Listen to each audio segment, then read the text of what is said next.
welcome to the Workplace Wellbeing Real Talk series, a project that was created by the Global Wellness Institute's Workplace Wellbeing Initiative.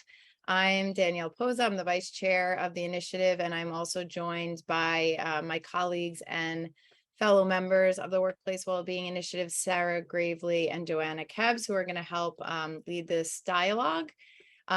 The Workplace Wellbeing Real Talk series was developed in order to foster an authentic dialogue around some of the most pressing and sensitive workplace issues, and to help organizations understand the real stories behind the statistics that we see in various workplace related reports. So in short, this series was really designed to humanize workplace well-being. Today, we're going to have an authentic conversation about burnout, what burnout really is, what it looks and feels like for individuals, the sources of it, how to overcome it, and what organizations can do to prevent it from happening to their employees or try to prevent it. And the reason why we want to focus on this topic is obviously because burnout is top of mind for organizations right now. People all around the world are quitting. They're kind of just giving up on their workplace because of the challenges that they're experiencing. So we know this is a really important topic to cover. So without further ado, I'd like to introduce our participants who have graciously volunteered their time. We have Ria Fix, Jeff McDonald, Newton Chang, Rachel Riggs, and Jessica Grossmeyer. So thank you all once again for being part of this and being willing to contribute your stories and to share authentically with us and the world at large. So anything that Sarah, I know that you're co-facilitating here, anything you want to say just to kind of open it up or say hello?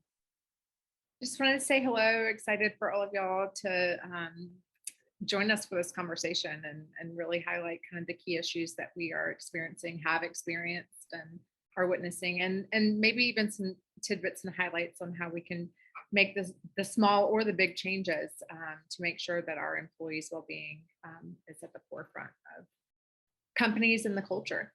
Yeah, thank you. All right, so let's just start by hearing some of the personal experiences with burnout and just give context to the whole conversation. So would love to just have each one of you share your story and kind of how burnout came to be and what it looked like and felt like for you along the way. So who would like to begin? I can jump in. Sure, thanks. Hi, everyone. Newton Chang, Director of Health and Performance for Google. So I will start my story at the beginning of the pandemic. And I think my struggles with mental health that brought me to burnout actually probably go way, way, way back. But it really took my experience over the last 2 years to help me realize that. So at the beginning of the pandemic, it was really, really clear we were in crisis. So I went into hero mode. I pushed my team to do the same. And so for the next probably at least a year, from about maybe 6 a.m. to 6 p.m., my day was now chopped into 30-minute chunks that were interspersed with work, childcare, and then taking care of daily life. And so the first few months felt energizing. We were doing what we had to take care of each other. And then around early summer, I began to just feel perpetually exhausted, and I was really moody and terse, especially with my loved ones. And then the first really big red flag happened during a check-in with my boss's team meeting, where we're all sitting there on video chat, and someone asked, we were just going around asking, "How are you doing?" And it got to me, and I just started crying, and I said, the number of days that I'm proud of how I'm showing up as a father is going down, and I don't know how to turn that around. And that was the first time I'd ever cried at work. And so after that, I just kept taking on more because it was crisis. We're in this global pandemic, and that's what we're called to do.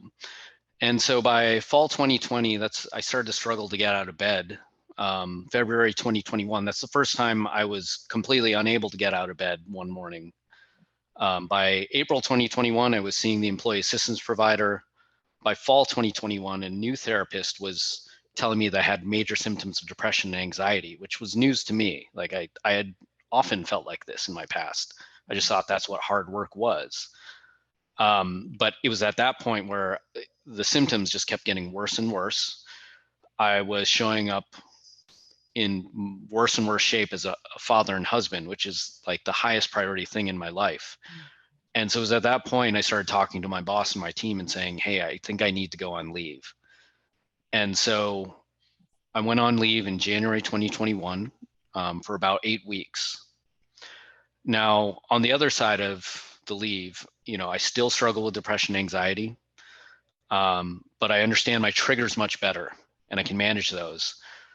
And I set much harder boundaries because I know the cost of violating those boundaries, not just to my health, but to my family. Some tactical things, I say no to way more meetings, not like a later. I say just a no, I'm sorry, I can't talk to you. I never miss my exercise. I eat well. I still struggle with sleep and meditating and journaling regularly, but things are getting much better. Before we actually just before we move on to the next person, I was curious what it was like when you actually did have that moment of just being so honest in that meeting. I'm curious kind of what gave you the courage to even say what you said, and then how it was received. It's interesting. Like as I share my story, the word courage comes up a lot. In the moment, I never feel courage. What I feel is like profound brokenness, where you get to this point where you're like, if I don't say this, something bad's going to happen. And so, I don't want to be driven by fear and anxiety, but it feels like you're at a precipice.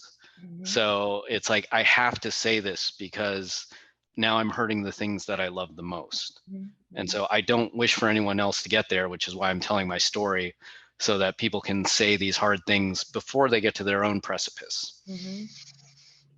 Yeah, and muster up the courage to say it like the way that you did.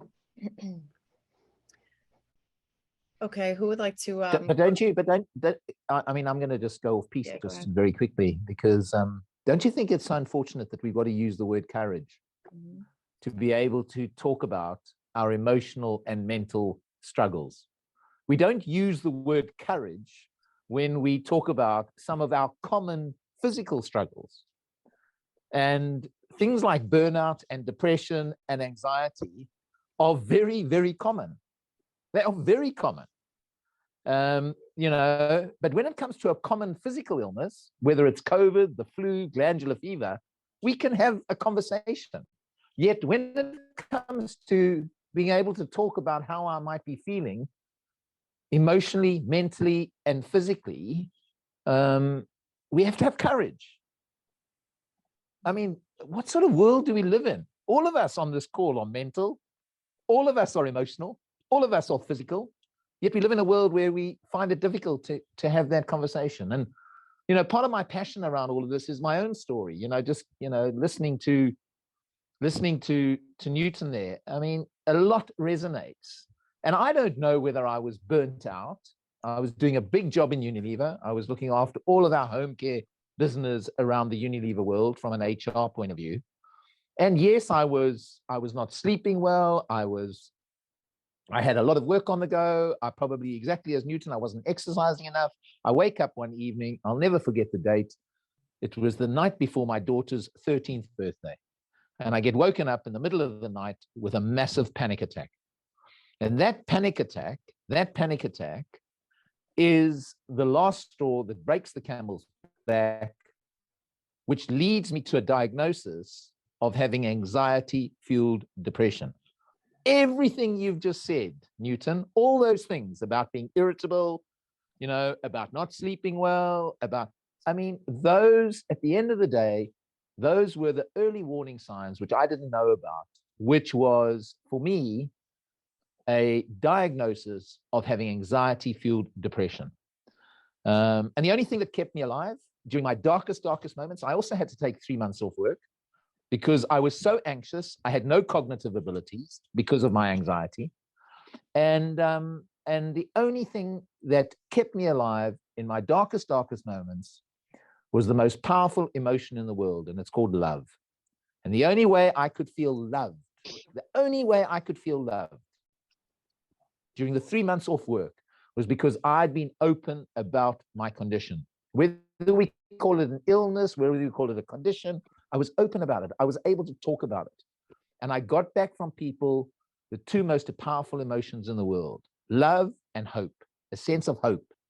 And those two emotions is what kept me going and contributed to my recovery. But as we talk this evening, I'm fascinated by this distinction between burnout and a mental ill health condition. And I'd love us to unpack that at some point. Yeah. Because I sometimes think we live in a world where it's easier to say, I'm stressed, because we have a badge of honor when we say I was stressed. And it's also probably a bit easier to say I was burnt out, where in fact, you probably were struggling with depression or anxiety. But we can come back to that. Well, that is such important. Well, go ahead, Rachel. I just want to highlight that and make sure, maybe you're going to talk about this too, Rachel, but I think there is this kind of mistake that organizations make of grouping all of those terms into the same category. And burnout, as it's defined, is more of a workplace and work related issue, which can have the same have similar symptoms, anxiety and depression, but they're often very interconnected. And yeah, I would love for you guys to, as you share, what do you feel like is the distinction between those, and kind of like, where is the organization responsible versus where is it your own pressure you might be putting on yourselves? And so speak to that a bit more. But yeah, Rachel, would love to hear from you. And if you want to just start with just your story in particular, would love to hear that first for context. Sure. Hi, everybody. I'm Rachel Riggs. I'm the Wellbeing Leader at Merritt's Global Events. We are in the events industry. And obviously with the pandemic and what happened to the events industry during that time, it was very traumatic. And I have always been very passionate about workplace well-being. I started my career working for the Association for Fitness and Business back in the day, and always wanted to bring my two professional loves together, wellness and meetings and events. And I finally got to do that in 2018 by a research project through Merritt's Global Events. And then they hired me and I started my job on March 2nd, 2020. And as you can imagine, the events world just kind of started crumbling. But my story is really, I've had a lot of different traumas throughout my life. And my issue is I hold it in, just like Jeff was talking about, and not been able to really bring my whole self to work as much as I wanted to. There's been some great people that have supported me, and especially my own company now. But I have to say, going back to what Jeff was saying in terms of depression, anxiety, mental illness, so on and so forth, I have a very personal experience in the difference between the two of them. And a lot of times our own personal experiences are good lessons and good teachers for us in the business world. My daughter tried to commit suicide on January 1st of this year. And she has been diagnosed with bipolar. And when something like that happens, and she survived, you learn a lot about your own strengths and weaknesses, and you learn a lot about, what their mental illnesses are. And so I think there is a very fine line that we have to really be careful in crossing in the workplace, but at the same time, show up and be there for the people that are having these hard times. I come at it from a very vulnerable perspective, because I dropped everything in my work world to stay home with her. And I was supposed to be at a trade show, bring back the event industry. And I was like, I'm not doing that. And everybody in my company was like, okay. And then once I told them what I'm dealing with, it seems like it's opened the door for a lot of people to come talk to me and share with me their stories. Because especially in today's world, the kids in today's world, they struggle and they don't know how to get the help. So they go to their parents, And a lot of parents have come to me because I've shared my story. I'm super grateful for it. I'm not necessarily a qualified therapist by any stretch of the imagination in terms when it comes to those types of things, but I can tell from a parent perspective what can be done. And a lot of times I've gone through a divorce and this, and there's a lot of times when those resources aren't there. And the resource, and you just have to discover what's out there. And parent to parent sharing is always very good. And peer to peer sharing is very good. In terms of how an organization can help in this type of situation, there are certain things that they can do. But the first thing, in my opinion, is have the leader show up with an empathetic heart. Yeah.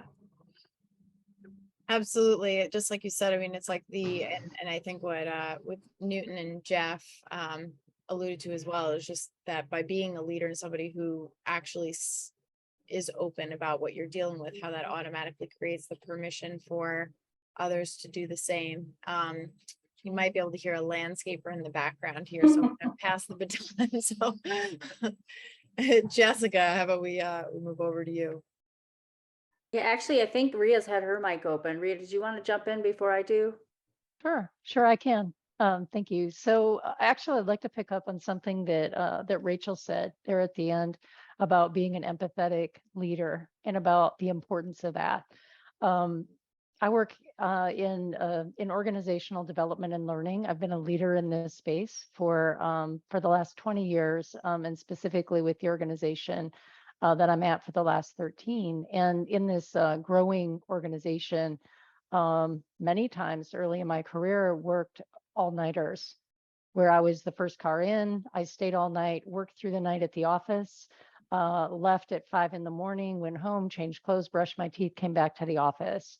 And the leader at that time in that space, I loved her. She gave me everything I needed, but she bragged about the lengths that her team would go to hit a deadline. And so rewarded for that. That's really how I spent my career over the last 10 years. And I would just sort of take those kinds of hours and say, well, if I'm working hard, I'll play hard too. And so I made sure that I did all of these other things to have work-life balance. So I would follow that up by getting more rest for long periods or eating super healthy, taking lots of vitamins and supplements. And I thought that's what work-life balance was. And when people on my team hit periods where they went from being amazing performers to starting to, have some of that breakdown, I was always supportive of that and said, get what you need, but I didn't really understand it. I figured they were making decisions that put their lives out of balance. And the story really came home for me with my own burnout story, where I was still working the hours I'd always worked, still resting and balancing as much as I could outside of that. But what changed for me happened about 1.5 years ago. Not during COVID. Those were actually recharge times for us because we were at home as a family, and we had a support system there that we didn't normally have. So our health and well-being went up. And we also, in order to get away from lockdown, we went hiking and camping in the middle of nowhere every single weekend for 1 year. That was enormously fantastic for us. When we returned, though, to the office and those support systems went away and the work was there, my own organization also went through some huge changes that started to create for me anxiety around my competency, around my ability to meet the challenges. And the number of hours of work would not meet the needs. And so what happened was fear began to settle in. And so even the hours I was sleeping were interrupted by fear, by anxiety, by imposter syndrome, and all of my abilities to try to circumvent that weren't working. What woke me up were some close friends, family members, and colleagues pointing out what they saw me experiencing and exhibiting, and saying, what you're experiencing is troublesome. And how I'm seeing this show up in your life is bringing me concern. So that was my first wake up call. But another one was my health really started to diminish. For the first time in over a decade, I wasn't able to not be sick. I wasn't able to not take sick days. Normally, I could handle whatever hours I threw at myself, but I was unable to do that. And some routine doctor's visits turned into emergency tests. And so I was having to call into meetings where I was shoving these doctor's appointments in between other meetings to say, I'm sorry, I won't be able to make it back to the office to attend this meeting. We need some emergency tests. And so I had the courage to be upfront about that, which I think was a saving grace, because others at my organization reached out and said, I want to talk to you right now about what you're doing. You're literally communicating with us from a doctor's appointment in a state where you're not well, and your first concern is to get back to work as quickly as possible. So I had some people lean into that space and create a pause for me personally. What happened over the next year and a half was continued diminishing health in spite of my attempts to fix it. And me needing to be more open with my own leadership team about my ability to be present and to do the kinds of hours that I was used to doing. And having a limit to what I could produce, and being able to admit and say, I know I failed to meet this deadline. I'm disappointed too. And I'm telling you, I won't be able to meet it, because I can't work any harder than I'm working right now. I cannot produce any more than I'm producing right now. It took a lot of bravery to say that. And I'll tell you, I packed my box more than once because I was sure that it was curtains for me at that organization, because I couldn't work harder. I couldn't produce more. And that created a further anxiety of its own. I think the road turned for me when I was able to get some of the help I needed by pushing back and finding the right professionals who could treat the holistic issues, not just the symptoms, with fancy surgical procedures and other things, to really look at what was going on. That was the beginning of awareness. And the more I've learned about burnout, the more I've learned it's not just about fatigue, and it's not just about getting more rest or eating healthy or drinking less alcohol.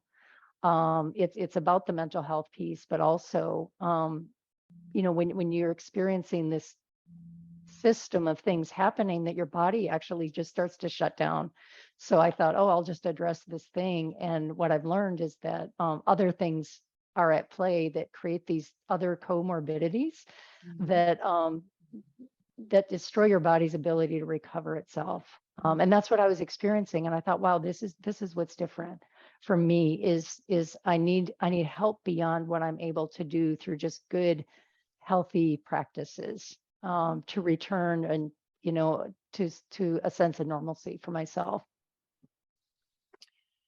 You mentioned something, and Jessica, maybe you can expand on this a bit, because when you were talking about how you're communicating while you're in the doctor's office and the way that was received, the thing that pops into my head is that I do feel like organizations are way more kind of supportive, or leaders and managers tend to react with empathy once the situation seems to get fairly extreme, or once we're at this like breaking point, or we're saying, oh, I'm in the doctor's office, or we have something that we feel like is bad enough that we can finally talk about it. But I feel like the challenge is sharing some of what that we're experiencing before it gets to that point, and having it be met with an equal amount of like openness or receptivity, right? Like to say that it's almost like before it's so bad, like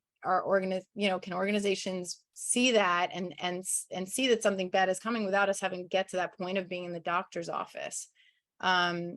So Jessica, maybe you can share your story now and touch on that a bit if you can.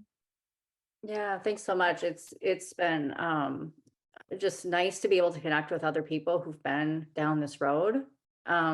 I experienced burnout more than a decade ago, and we weren't really talking about this term. We weren't talking about mental health. And I was in a mid-level leadership role, rose through the ranks of my organization from a junior position to director position relatively quickly. And a lot of responsibility heaped on me, responsibility I was eager to take, but there wasn't a lot of training, a lot of mentorship around that. There wasn't a lot of peer support.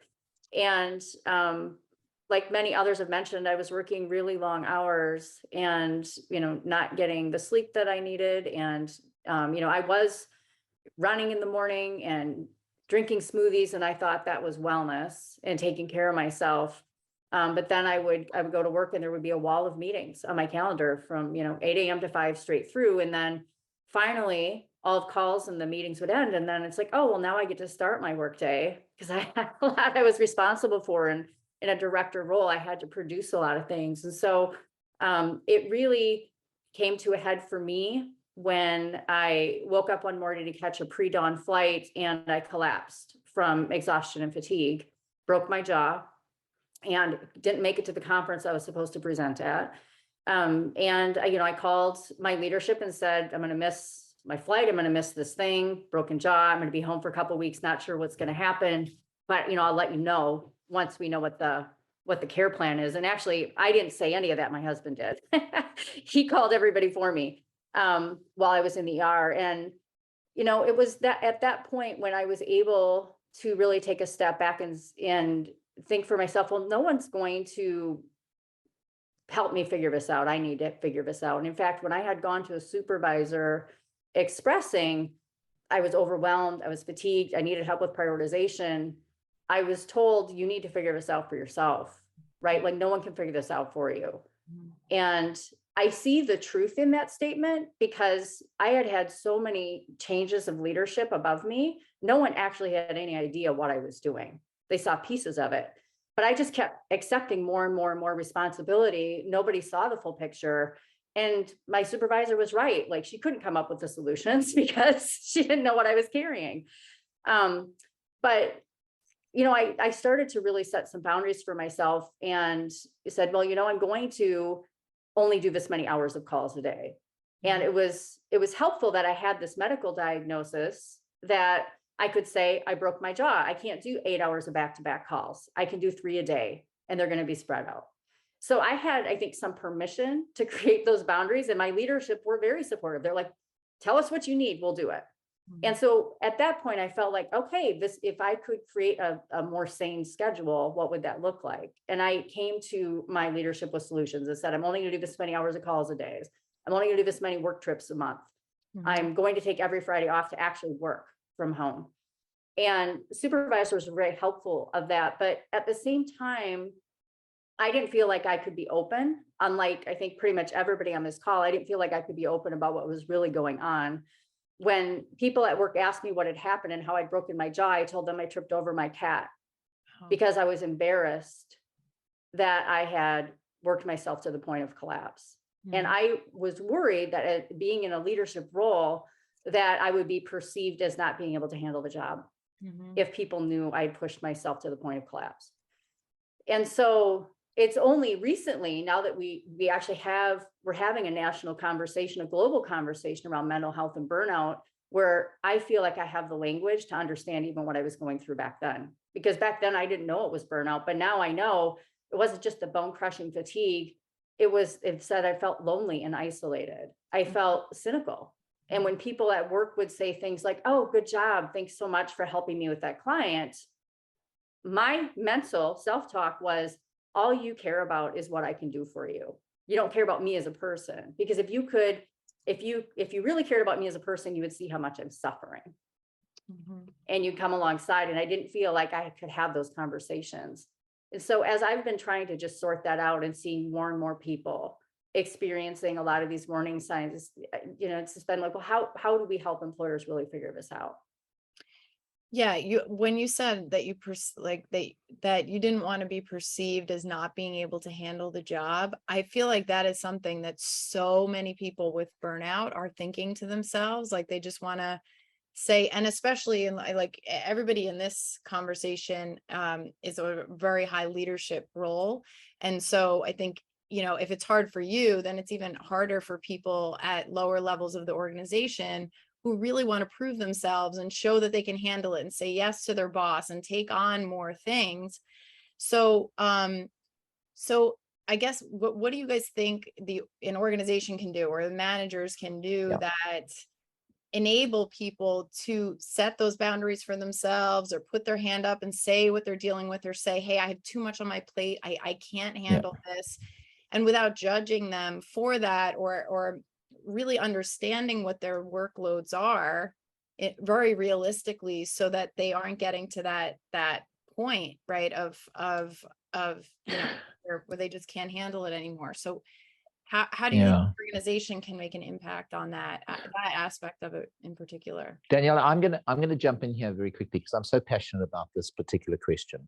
Mm-hmm. And let me tell you why I don't think well-being initiatives stick in organizations. Please do. And why they are a week called the well-being week. All right. So we care for you for 1 week of the year, and then we flog you to death for the other 51 weeks of the year. You're passionate about or we this? have Because I'm not yeah, sure. yeah. Or No, we have a few bananas. We have a few bananas. Guess what? We've got bananas next to the till in the canteen now. Yeah. We care for you. And I think the reason for this is, I think everything we've been talking about and how we create those environments that you were talking about, this is about a cultural transformation of an organization. This is not about a well-being week and saying that we now care for our people, or we've got nuts and fruit in meetings rather than sweets. All right. And so in order to bring about that cultural transformation, I think that there are three things that organizations have really got to think deeply about. The first is the energy and the health of an employee is the most critical enabler of their performance. When people are not healthy and they are not energized, they cannot perform. And so if it is the most, I spent 25 years in HR, and we always used to talk about people being our most important asset. No, it's the energy and the health of our people is the most important asset. I love that. All right. And if you buy that the health and the energy of our people, most critical enabler of individual, team, and organizational performance, then why is the health of people not a strategic priority? Not in HR, not in the health and safety function, but in the boardroom. So until we can get it to being a strategic priority, which is seen to drive the performance of the organization, because every other strategic priority is about driving performance. Why is the health of people not there? Why is it a week called the well-being week? Why do you think it Number is? one. Why is it not there? Yeah. I think part of why it's not there is because we have this kind of old-fashioned view that health is your own personal issue and you must go and sort it out. And we don't accept the fact that organizations impact the health of people, and organizations need to take accountability for what they're doing to people's health. We spend billions in health and safety all over the world. Guess what? It all goes to safety. We make sure we keep people physically safe at work. Why don't we also want to keep them emotionally and mentally safe at work? So I think it's got to be a strategic priority. Secondly, organizations have got to take true accountability to not just keep people physically safe, they need to keep them mentally and emotionally safe at work. And I think the third thing that's missing is that individuals are not taking accountability and being held accountable to look after the most critical enabler of their performance, which is their health. And so I think it requires a cultural transformation of the organization through training, through leadership behavior, changing policies, processes, and systems. I mean, this takes time. It's not a week called the well-being week. It might take 2 to 3 years to bring about that cultural transformation where people feel so at ease to be able to talk about this stuff, but less so that they're not talking about it. Because why? They're thriving in the workplace, because we've created a culture where people can truly thrive and perform at their best. Amen, Jeff. So that's what I think organizations should be doing. And let's stop doing well-being weeks, and let's get into the boardroom and talk about a cultural transformation of the organization. Yeah. Newton, did you want to add to that? Yeah, I'd like to build on that. So I think you are spot on. I will speak from the perspective of a company where I would say it is built into the strategy, and I have like a very well-resourced, set of programs and ongoing services that are embedded throughout our culture, to kind of to signal that. And so I think that's part of it. And so I think if you get through the gates that you're talking about, which are huge and significant, you still have more to do. So at Google, we have this global network of spaces and services to help manage the health and well-being of our employees, or help support the health and well-being of our employees. Our leadership, top to bottom, is all on the same page in terms of messaging there. We have digital solutions, and all these things have been there through the entire history of our company, driven by the founders themselves. I think what happens eventually is any complex system, you're going to have like tensions to manage. So like Google is still growing at a massive rate, and it's already a $1 trillion company. At the same time, we completely believe what you said is the center. It's like, yes, the health and energy of our people, like that is what's going to drive us. So how do you manage these two things? And so in my mind, like those tensions are always going to be there. And if you have a complex system, you're just going to need more leaders at more levels trying to manage those tensions and taking risks to do what is right. So sometimes a system's going to enable you to do what's right. Sometimes a system, because it's complex and there's many different incentives, it's going to ask you to do something that might be counter to the health and well-being of your employees. And so what I am trying to ask people to do is say, like, yes, transformation is going to take time. When you said 2 to 3 years, Jeff, I was thinking like, it seems aggressive. I'm thinking 5 to 10 years. But a few things I can think of are leaders, especially those higher at the top who are more visible, but really at all levels, they need to model what good behavior looks like and do it as authentically as they can. Like, I can't ask everyone to come out with a burnout story if they don't have one, but do what you can. So I think that's one thing. The other thing that I'd be curious to hear, like for the OD professionals on this call, and Jeff with your HR background, if you agree on this, for all the things that we've looked at, I think a lot of the focus needs to go to the middle managers, those who manage individual contributors and those who manage one level up, because that is where the rubber hits the road. So that's where people know what's going on. They have the frontline relationships. They're hiring and onboarding most of your organization, and they're the ones who show up and lead your teams. And that's where your employees actually experience the culture, regardless of what the leadership or central programs like mine are saying are our values. Like, that's where they get realized. So that's where it's make or break. One other thing. Go ahead. Before you leave that point, because that's where I was gonna ask about that next, if you didn't bring that up, because that is where the rubber meets the road. And I think that's where the breakdown is, because to your point, you might be at Google with all these resources and programming and facilities. And then you said you even have alignment in the leadership and the messaging and the commitment probably that exists.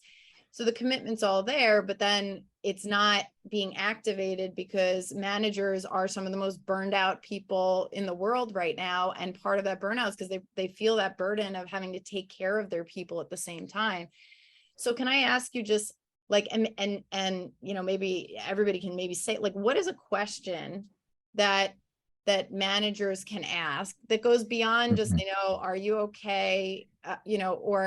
But something maybe that asks them about their workload or something. Like, is there a question that you would recommend that managers can keep top of mind that would help them understand and help that person feel heard, maybe as like as part of a takeaway from this for managers? Jeff, you're saying no? No, I don't want to dominate this conversation because I really want other people to have a point of view. But do you know what? But Newton, where I think this comes to? What you're talking about is, how do you get the individuals, whether you're a middle manager, a senior manager, a junior manager, how do you get individuals to take more accountability for their own well-being? And the way I want to do this is I want to include it in development conversations that line managers will have with their people. All right. So if you're the CEO part of your development conversation that I'm going to have with you as my director is tell me what you are doing to enhance the most critical enabler of your performance, which is look after your health. Tell me how you are using all the resources that we in this organization are providing to enhance your health. And by the way, Mr. Director, go and have that development conversation with the people that report into you. And those people go and have that development conversation with the people that report into them. I think, we talk to people about learning to get a presentation skill so that they'll perform better. Why don't we also have truly human conversations where we talk to them about the most critical enabler of their performance, which is their health? So let's build it into the development planning process within an organization, which forces those conversations throughout the organization. Because Danielle, there are only a few emotionally intelligent line managers that will do this stuff properly and ask the right kind of questions. Most of them need a system or process. Now I'm going to shut up. No, I think, and that's, well, that is a better way to weave it really into the structure of the organization and make it an official part of development conversation. So, Ria, maybe you can touch on that a bit, and just thinking about how you're taking well-being into the broader landscape of learning and development. But feel free to just comment on, what Jeff said directly, but that's where my mind was going. Oh, you're muted. I love the passion I'm hearing because I'm passionate about a couple of things related to that, and really have four things that came to mind as you were both talking. So, from the personal side, how do you tap into that how do you tap into that space when it doesn't feel correct or appropriate to ask about people's personal lives outside of work? One of the things that I believe strongly as a leader is that it's never the wrong thing to do the right thing for people. And so for me, if I recognize that the people who I am accountable for on my team are also my responsibility, and their care and well-being is my responsibility as a leader, then I am going to look at the whole person and ask questions like, what's keeping you up at night these days? What are you celebrating this week? And what are you recovering from? These are things that we ask at our team meetings, and that's part of how we do round robins, is we ask those questions, which allow people, they could keep it all about work, or they could also bring in the personal, and often they will bring in the personal, because I'm asking an open enough question that isn't about a work transaction or a project. So I think, one, we've got to invite that in, and then also lead the way by answering those questions ourselves. I've had leaders who would ask those questions and never tell you what was going on with them. And so it made me cagey too about sharing too much personal myself. And so I think we have to lead the way by modeling those same things, and by being okay saying, I'm recovering from, the project that I'm not happy about what I produced last week. And I'm struggling with that. From a career standpoint, taking into account, I think a lot of us are maybe some of us are familiar with this idea of talent reviews, where you do this 9-box and you talk about somebody's performance and their potential. We added something to that called it was potential, but it was also capability.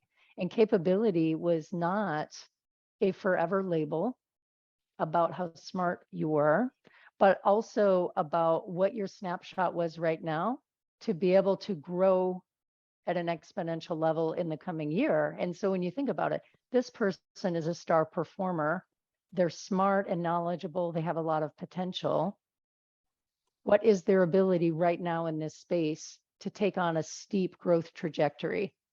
And I think this is actually spoken about in the book Radical Candor, which a lot of us read at my organization 2 years ago.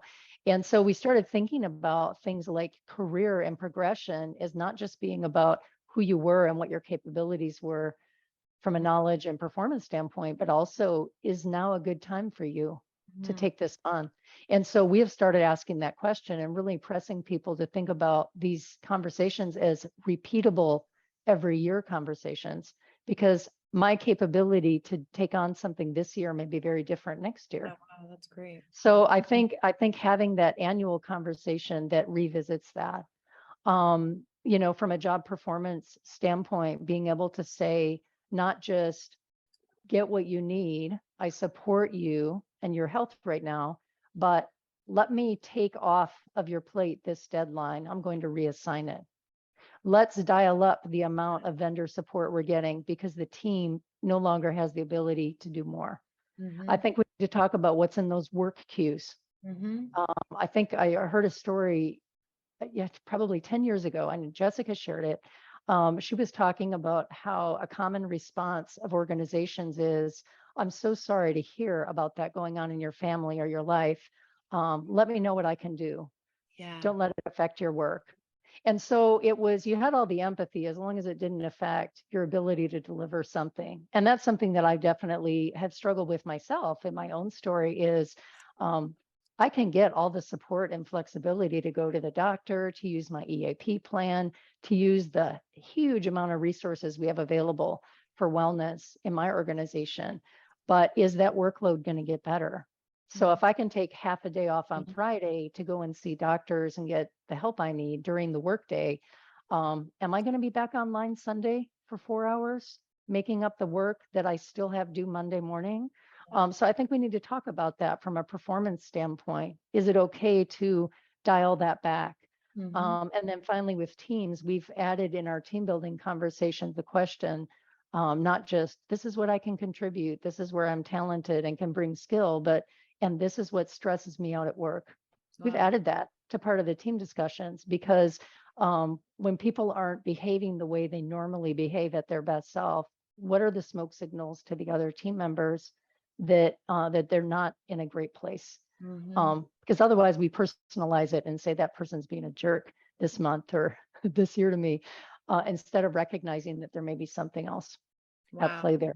So that was 4 things, but I think we've got to look at it systemically. It's not a thing, like you said, it's well-being week. That's a perfect transition. There's like so many things you said that I would love to comment on, but I'm going to hold back so we can kind of do a quick round robin to finish this off so we can finish this on time. So I'd love if you all could answer these 2 questions in like maybe 1 or 2 sentences each, so that we could stay on time. And that would be, where would you say is the organization really responsible for burnout as opposed to some of those self-imposed or maybe personality traits or things that are contributing to one's burnout? So where is the organization responsible? Where do you feel organizations are responsible for burnout? And then the second question is, what is one piece of advice then you would give to leaders to address that? So I'll jump in here, and really 2 things surface for me. I think one is just jumping off of one of the things that you said, Ria, is paying more attention to the everyday hassles that make the job hard and drain our bucket, because every single workplace has them. And if you're not sure where those are, your workers know. They'll tell you what sucks the life out of them every day. So paying attention to, well, how can we change policies, practices, systems in a way that get rid of some of those hassles? Because it's one of the leading causes of strain and overwork for people. I think the other thing is paying more attention to relationships at work. And I think that there's been an over tolerance of toxic bosses and poor employee behavior. And, it needs to become a higher level performance metric. It's, for me, it took me a long time to understand that my work style was getting in the way of my relationships at work. And it took some leaders coming alongside me and pointing out, it's not just about what you deliver, it's how you deliver it. And we need more checks and balances to help people understand that there are certain kinds of behaviors that contribute to stressing other people out, to making it hard to work with you. And we all need to own that. And, we need to stop promoting people into leadership positions that consistently exhibit poor behavior at work. And I mention what a couple of those behaviors look like for clarity. Well, I'll name one that's pretty obvious, but it gets overlooked so often in organizations, and that's the hard line manager or supervisor that goes into everything with sort of dressing down the employee or calling out all the things that are wrong, and not paying enough attention to how they're communicating those messages. Communicating and dressing down employees in front of their peers is not acceptable. That can happen in a closed door conversation. Teaching people how to deliver tough performance advice, or calling people on stuff. There are compassionate ways and humanistic ways to deliver performance conversations and to call people out on stuff. And so I feel like, some of this comes back to, we haven't trained people enough on some of the soft skills. And it's not just managers and supervisors to the employees below them. How are leaders allowed to treat each other in front of employees? Because that sets a tone for, this is okay. This is okay behavior. I read the book last year, Love is a Business Strategy. It's one that I mention a lot because that book specifically calls out their own bad behavior. Here's the memo I wrote as a CEO. Oh my gosh, this was terrible. And this is how I became aware of how terrible that was and how I changed it. So I think the more we can identify examples like that of, this is what poor behavior looks like, and what is the opposite of that look like, and train people on that, it helps. Okay, great. Thank you, Jess. Danielle, I can go.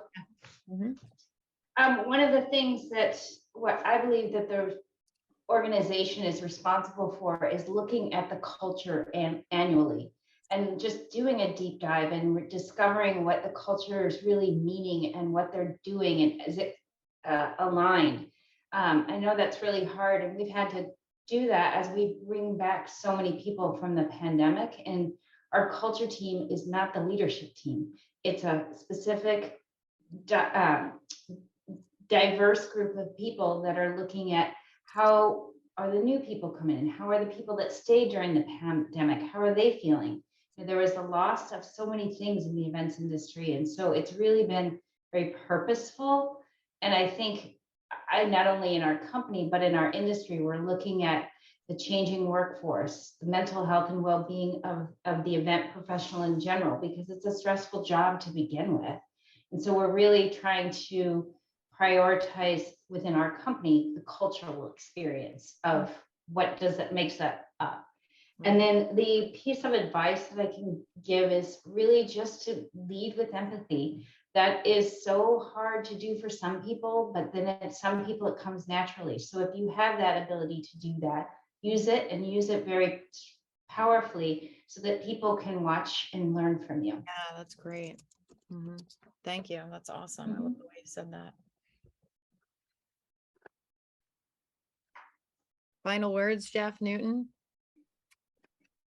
Those two questions. I'm going to reframe your question a little bit about where to draw the line. I'll first say, I think we need an expanded shared definition of well-being, where yes, it's physical health, mental health, social health, and spiritual health.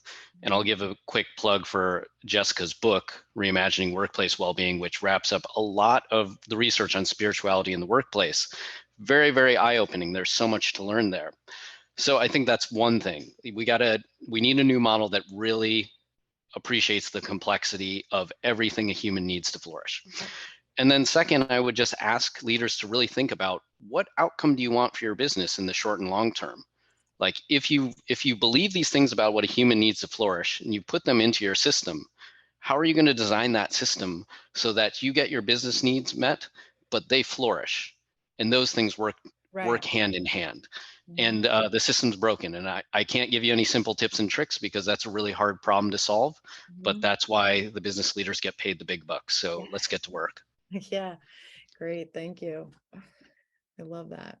And Jeff, right? Last but not least.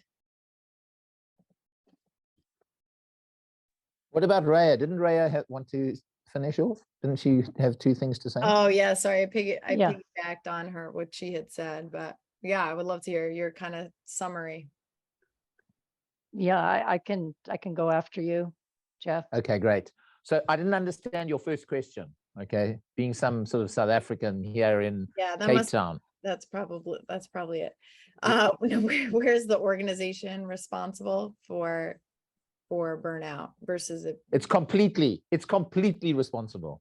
I think organizations are completely responsible for the burnout of people. And if you don't believe what I say, read Jeffrey Pfeffer's book, Professor Pfeffer from Stanford University, called Dying for the Paycheck. not thriving for the paycheck. It's called dying for the paycheck. Organizations are responsible and need to take accountability for what they're doing to people. Yeah. And my You know what, advice to let me leaders, just, I'm going to say, even though I know we're over on time, I just want to, one thing, Jessica pointed this out in a previous conversation that we had, which I think is important to touch on just very quickly, is that there are ways that individuals can kind of accelerate the burnout or perpetuate it. But the root cause of burnout versus anxiety and other like or mental health is different. The root causes of burnout is an organizational issue. yeah, So it's not to Yeah. say that we don't add our own layer or perpetuate that through being these high performers. Yeah. But Yeah. someone being a high performer is not the reason somebody is burnt out. And I think that is the kind of scapegoat that organizations tend to use. So it is there's a contributor there, but it's not the cause. But go. So I just Yeah. want to touch on that. But go ahead. and the last piece of advice I would give to leaders is I often say, you cannot care for anybody else's well-being if you don't care for your own. Mhm. And so you can have all the right messaging, you can have all the right this and all the right that, but unless leaders are held accountable to enhance their own well-being and to role model that and care for their own health, Yeah. only then I would be asking leaders, please start caring for the most valuable thing you have in your life, Mhm. the And most be vocal important thing you about have it, in your right? life. And be public Yeah. about caring about it. Yeah. And if you care about your own well-being, you will care about other people's well-being. Totally. Okay, Ria. Yeah, I think what I can add is that one thing that organizations could do is educate on what burnout is, and that work-life balance is not about working harder, playing harder, or separating work and play. It works together. And so you could have things in your business life and in your personal life work together to create burnout. For me, what helped push me over the edge was deciding to train for a half marathon at the same time as my organization was going through a period of very, very high change. I was playing hard to counter the working hard, and that created a combined stress that overwhelmed my body's stress adrenal system. Mhm. So 10Ks were fine, half marathons were not. And so I think we need to educate ourselves and be more aware, both as leaders and as employees of organizations, and take ownership of that. I think the second thing that we can do as an organization is really start looking beyond just more wellness program components or more EAP benefits, but look at things like, how about structuring a policy for how it is okay, and we have support systems in place for taking a sabbatical, paid or unpaid.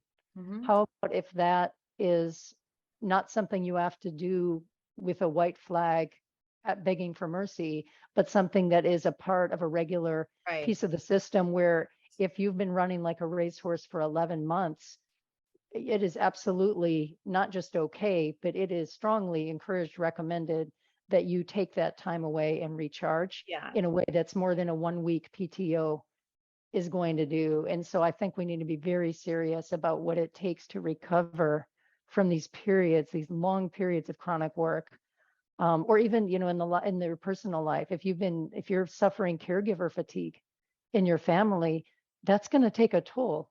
Mhm. And when that family member is finally on their road to recovery, yours begins because you're Mhm. exhausted. Mhm. And I think we haven't yet gotten to the place in organizations where it's okay to do these things sooner. Mhm. It's like Newton mentioned, we wait until we're on the floor. Yeah. And I think just to like summarize all the kind of tips that you gave, that all of you gave at the end there, it's to make well-being and burnout more of a preventative, where you're putting things in place that are systematic and therefore prevent these things from happening, like you said about the sabbatical, as opposed to thinking that burnout happens and then we have to come up with solutions. So I do want to end it there to be respectful of your time. I know you are all very busy. Thank you so much. Love all of the passion amongst this group and really appreciate your vulnerability and sharing of your own stories. I know that many of you or all of you shared your own sensitive situations and stories. And I appreciate you being willing to share that and make it public so that other people can benefit from this conversation. So thank you so much. And we'll be in touch with next steps.